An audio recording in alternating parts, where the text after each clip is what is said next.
হঠাৎ করেই আলোচনার কেন্দ্রবিন্দুতে উঠে এসেছেন সাবেক স্বরাষ্ট্র প্রতিমন্ত্রী লুৎফুজ্জামান বাবর। এক সময়ের প্রভাবশালী এই রাজনৈতিক ব্যক্তিত্ব কি এখনও ইতিহাসের ছায়ায় ছটফট করছেন, নাকি তার নাম আজও ছড়িয়ে যাচ্ছে অজানা আতঙ্কে? সম্প্রতি বাংলাদেশের প্রধান উপদেষ্টা নোবেলজয়ী অর্থনীতিবিদ ডক্টর মোহাম্মদ ইউনূস বাংলাদেশের অস্থিরতা নিয়ে তার আশঙ্কা প্রকাশ করেছেন, যা সেভেন সিস্টার্স নামে পরিচিত ভারতের উত্তর পূর্বাঞ্চল পর্যন্ত ছড়িয়ে পড়তে পারে।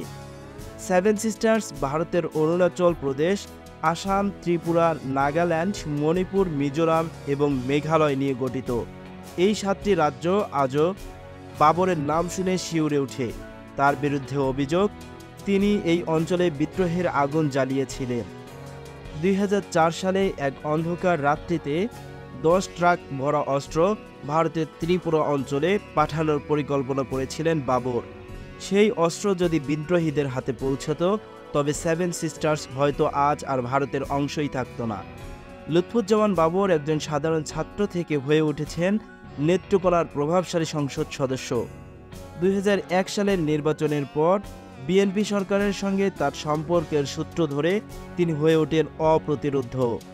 2004 সালের 21শে আগস্টের সেই ভয়ঙ্কর গ্রেনেড হামলার মামলায় বাবরের নাম জড়িয়ে যায় এবং এর পরিণতিতে বাবরের রায় হয় মৃত্যুদণ্ড। চট্টগ্রামের CUFL জেটিতে যখন 10 ট্রাক অস্ত্র আটক করা হয়, তখন গোটা দক্ষিণ এশিয়ায় ছড়িয়ে পড়েছিল চাঞ্চল্য।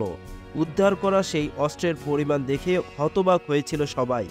AK-47 rifle, rocket launcher, grenade সবকিছুই ছিল। এই ঘটনার পর ভারতের সাথে তৎকালীন বিএনপি সরকারের সম্পর্ক তলানিতে পৌঁছায়।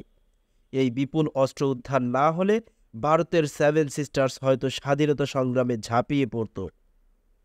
ভারতের তৎকালীন হাই কমিশনার বিনা সিকরি স্পষ্ট বলেছিলেন, সেই বিপুল পরিমাণ অস্ত্র উদ্ধার তৎকালীন সরকারের অন্ধকার পরিকল্পনাকে সামনে নিয়ে আসে। তবুও তৎকালীন ডেপুটি হাই কমিশনার তৌহিদ হোসেনের মতে এই ঘটনাটি ছিল শুধুমাত্র সম্পর্কের অবনতির সূচনা। আসল সত্য কি আজও অজানা। তৎকালীন স্বরাষ্ট্র প্রতিমন্ত্রী লুৎফুজ্জামান বাবর দাবি করেছিলেন, চট্টগ্রামের সেই অস্ত্র দেশের অভ্যন্তরে নাশকতার জন্য আনা হয়েছিল। কিন্তু আসল উদ্দেশ্য কি ছিল কে জানে। লুৎফুজ্জামান বাবর একটি নাম, একটি রহস্য। আজও ইতিহাসের পর্দায় ঝুলে থাকা সেই প্রশ্ন, কেন তিনি আলোচনায় ফিরে আসছেন বারবার।